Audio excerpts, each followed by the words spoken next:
The Chargers just lost to the Lions in a copy and paste game from what we saw in week 1, which tells me that nothing has changed. And Brandon Staley really needs to freaking double reset this team because he already reset it once. He needs to do it again. Let's talk about this game, man, because I'm really frustrated with how this all went down. Make sure to like, subscribe to this video if you do enjoy this content. Blah, blah, blah. Let's get into this freaking offense, man. They keep running the ball on first down, and it is not working. When you have an injured quarterback in a below average offensive line, it is crucial for offensive success to not get behind the sticks. They just can't run the ball in general. Joshua Kelly is not getting as many touches as he should, and Isaiah Spiller isn't even active when he could run the ball between the tackles pretty well in the preseason. I know that it was just the preseason, but Spiller has been inactive a lot, and remember, we drafted him in the 4th round just this past year. If we're not going to give him a shot when the run game is struggling like this, then you might as well just burn the pick, dude. Austin Ekeler isn't as good between the tackles, but he is a great receiving threat, man, when he catches the ball. He was targeted by Justin Herbert in the screen game a couple times, and he is as good as any running back when he catches a screen pass. The problem is, he's not been able to corral in all of his targets because he's dropping some balls. And I don't put that entirely on him because the accuracy on his targets is inconsistent, and that leads us into Justin Herbert, the problems that he's been having. Justin Herbert is moving around more by design. Probably because they finally recognize that he can't keep taking hits and running for his life once pressure gets to him, so they might as well have him on the rollout and keep the pressure away from him for as long as possible so he can scan the field cleanly. Alex Anzalone pressured him in the first quarter as he was scrambling for his life, and he threw the ball away, and it was intercepted because he didn't throw it far enough out of play.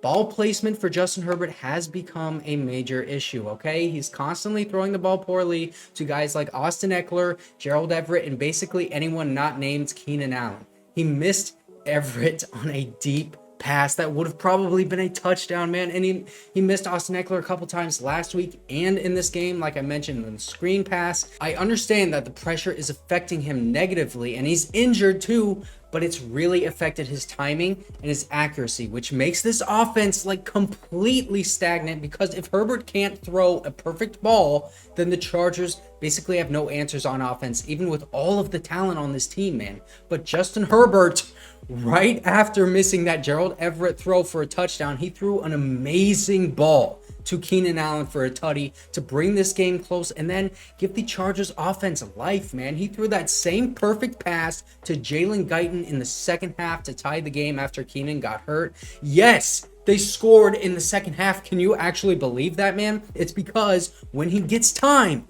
and is comfortable in the pocket, like he had time in this game for most of it, he shows how great of a quarterback he is. Even when under pressure, man, he is so good at extending and evading tacklers. Justin Herbert has struggled this year, no doubt, but he clearly is one of the best quarterbacks in the NFL. The Chargers have put so many resources into this offensive line, so there's no excuse for bad play up front.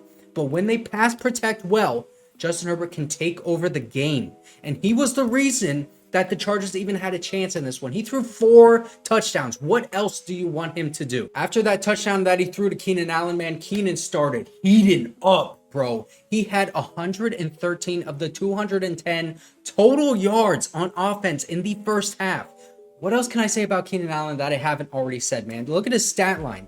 He is the best wide receiver on the Chargers, and that would still be true if you put him on any other team in the NFL. I don't care.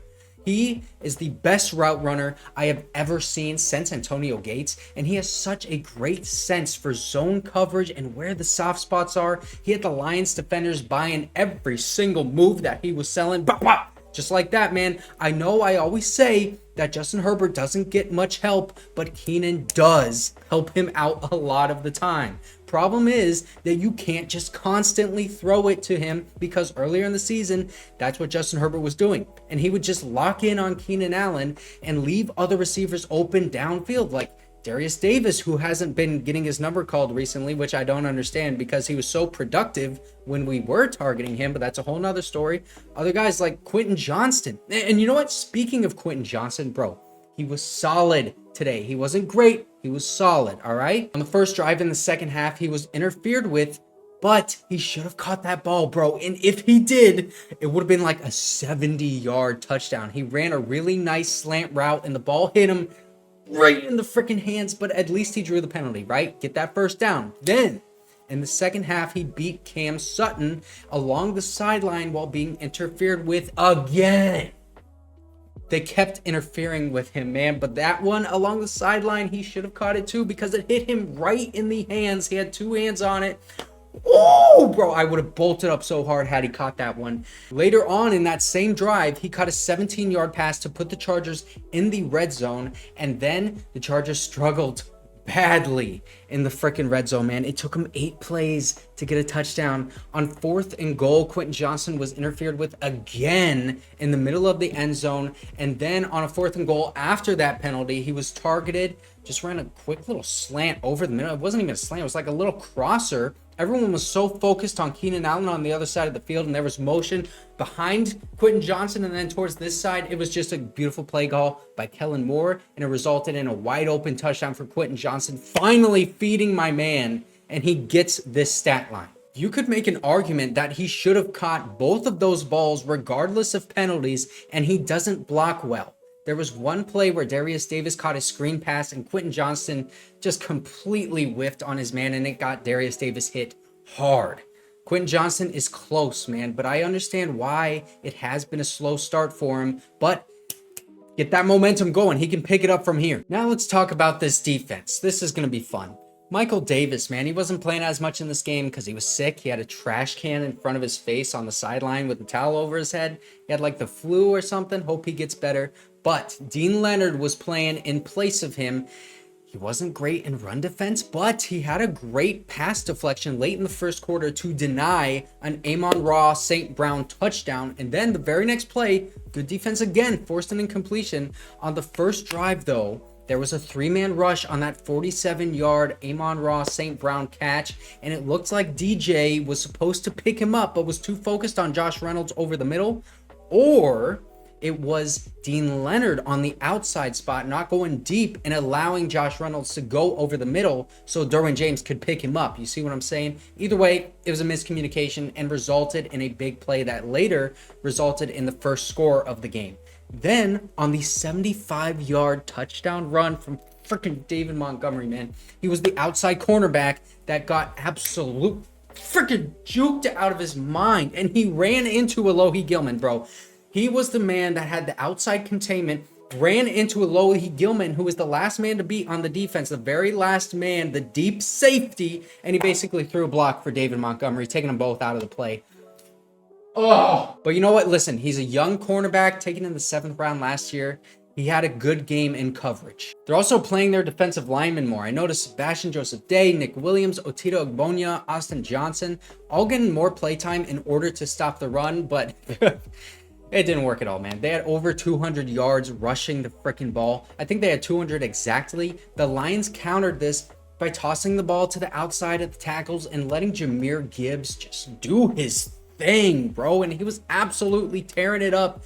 Man, that dude is different. The Lions offense on the ground just seemed too explosive and too fast and too strong for this Chargers defense. They had 200 yards rushing, but there was an awesome goal line stand in the second quarter where Nick Williams got a tackle for loss, and then Austin Johnson forced an incompletion on 4th and goal, which was like the only time we had pressure in this game. So to me, that says, okay, they can stop the running game, but they only showed it in small flashes. And I thought that it was because of the Lions' time of possession, and they kept the Chargers defense on the field so that they couldn't get rest. So when the Chargers sustained a good drive and ended up in a touchdown to get them within one possession, I was expecting this defense to be better after getting rest on that drive. Nope.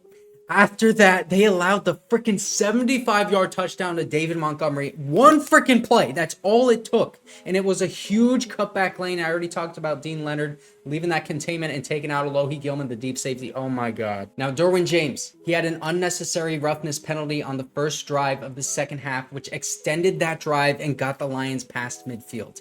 Really stupid penalty, right? But I don't think it should have been one because the offensive player, Josh Reynolds, was leading with his head, and Derwin James was the one that lowered his shoulder and avoided the helmet-to-helmet hit by moving his head away and leading with his shoulder, bro. Is that not exactly how they coach you to do it in today's NFL? It was a terrible call by the officials, and it should have been a 3-and-out for the Lions, but Derwin James, bro, he came back, got a big tackle for loss in the running game, broke up a pass on 3rd down.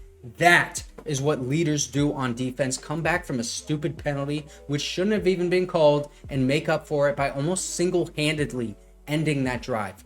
But listen, man, this pass rush was almost non-existent because they had to account for the run so much. And late in the game when they needed a stop, it was a play-action pass to Brock Wright. Do you guys even know who that is? That's a backup tight end for the Lions. He was behind everyone on that Chargers defense because everyone bit downfield into this running game, and Derwin James completely came up.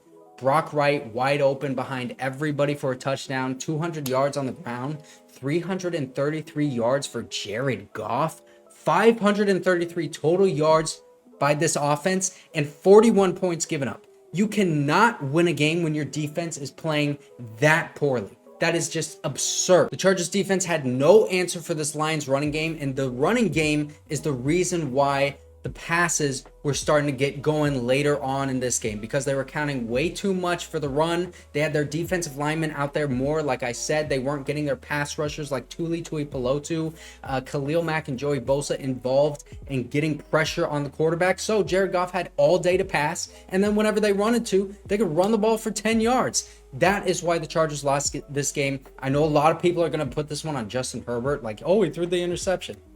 Justin Herbert is a great quarterback. The Chargers, they're just poorly coached. What can I tell you? The offense looked bad these past few weeks. Now they looked amazing again, but the defense looks like they're just a shell of what they were these past 2 weeks. I know the competition was terrible, but they were playing well. Either way, man, it's a freaking loss for the Chargers, and I'm going to have a video coming out tomorrow on exactly what I think is specifically wrong with this team. Thank you guys for watching. This was a rough one, but Justin Herbert's a great quarterback. What can I say?